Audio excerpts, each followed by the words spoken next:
हाय दोस्तों, तो आज का हमारा टॉपिक है एरिसेप्लेस। एरिसेप्लेस क्या होता है? कुछ स्किन की ही डिसीज है। तो चलिए देखते हैं कि ये क्या होता है, क्यों होती है, किसके कारण होती है। तो सबसे पहले हमें एरिसेप्लेस देखें तो erysipelas is a bacterial infection that affect the skin and underline tissue. तो एरिसेप्लेस क्या है? एक बैक्टीरियल इन्फेक्शन है जो कि हमारे स्किन में हो जाता है। ये हमारे स्किन को अफेक्ट करता है, स्किन के टिश्यू सेल्स को अफेक्ट करता है और ये स्किन की जो ऊपरी लेयर होती है, एपिडर्मिस लेयर होती है, उससे बहुत ज़्यादा अफेक्ट कर देता है।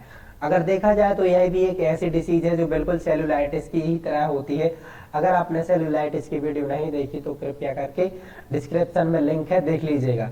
अब देखें एरिसेप्लेस किसकी वजह से होता है, तो कॉज्ड बाय बैक्टीरियल इन्फेक्शन है, तो ये स्टेप्टोकोकस बैक्टीरिया के कारण ही देखने को मिलती है। इसके बाद हम समझे एटियोलॉजी और रिस्क फैक्टर क्या होते हैं इसके। तो the most common among elderly infant and children, ये बहुत ज्यादा हमें बूढ़े आदमियों में, बुजुर्ग में देखने को मिलती है, छोटे जो शिशु होते हैं उनमें देखने को मिलती है और बच्चों में देखने को मिलती है। देन इसकी बात करें इम्यून डेफिसिट, अगर क्या होता है कि जो इम्यून सिस्टम है वो ठीक तरह से वर्क नहीं कर रहा है, एंटीजन को किल नहीं कर पा रहा है, तो कहीं ना कहीं चांसेस हो जाते हैं कि ये एरिसेप्लेस हो जाए। देन इसके बाद डायबिटीज वाले पेशेंट होते हैं उनमें भी चांसेस बहुत ज्यादा होते हैं होने के। देन एल्कोहलिज्म, जो क्या करते हैं, बहुत ज्यादा एल्कोहल का सेवन करते हैं, तो उन्हें भी अफेक्ट कर सकता है, उसकी स्किन को अफेक्ट कर सकता है ये एरिसेप्लेस। देन इसके बाद फंगल इन्फेक्शन, फंगल इन्फेक्शन क्या है? स्किन का ही इन्फेक्शन है। अगर फंगल इन्फेक्शन होता है तो कहीं ना कहीं चांसेस ये भी होते हैं कि एरिसेप्लेस हो जाए, रेडनेस आ जाए। Then pelvic surgery, pelvic surgery के होने पर भी ये होता है। देन इसके बाद हम बात करें क्लिनिकल मैनिफेस्टेशन, मतलब कि क्या साइन और सिम्टम्स देखने को मिल सकते हैं इस डिसीज के कारण। तो फर्स्ट है हमारा फीवर एंड चिल्स, क्या होगा कि बहुत ज्यादा फीवर या थोड़ा बहुत फीवर रहेगा। देन इसके बाद हम बात करें फटीग, बहुत ज्यादा थकान रहेगी। देन से कि मतलब कि जो स्किन है, जो बॉडी है, वो कांपने जैसा महसूस होगा, ठीक है। देन इसके बाद हेडेक, बहुत ज्यादा क्या होगा, हेडेक भी देखने को मिलेगा। देन इसके बाद क्या है, वॉमिटिंग, वॉमिटिंग भी देखने के चांसेस हो सकते हैं। देन रेड अपीयरेंस, क्या होता है कि जहां पर एरिसेप्लेस होता है वहां की जो स्किन है वो रेडनेस होगी, बहुत ज्यादा रेडनेस, चपके से दिखाई देते हैं, ठीक है। देन इसके बाद क्या है, हैंडेड एंड पेनफुल रेसेस, कठोर और दर्दनाक छोटे छोटे से दाने भी आपको महसूस होंगे, दिखाई देंगे। देन इसके बाद हम बात करें मेलिस, मेलिस मतलब अस्वस्थता दिखाई देगी, ठीक है।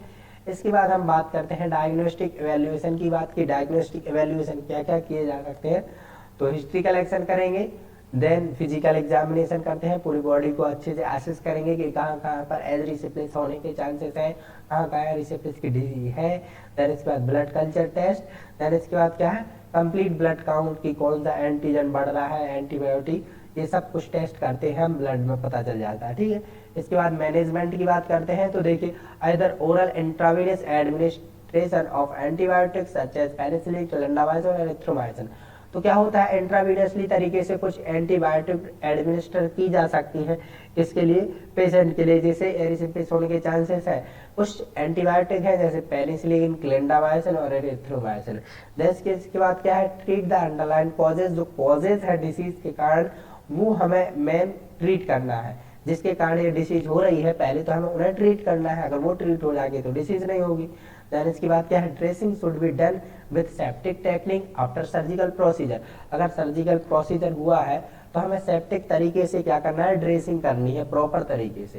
देन इसके बाद मेंटेनेंस ऑफ पर्सनल हाइजीन, सबसे मोस्ट इंपोर्टेंट यही है कि हमें हाइजीन मेंटेन करके रखना है, अपने आप को स्वस्थ रखना है, साफ सुथरा रखना है, गंदगी नहीं रखनी है, साफ सुथरे कपड़े पहनना है।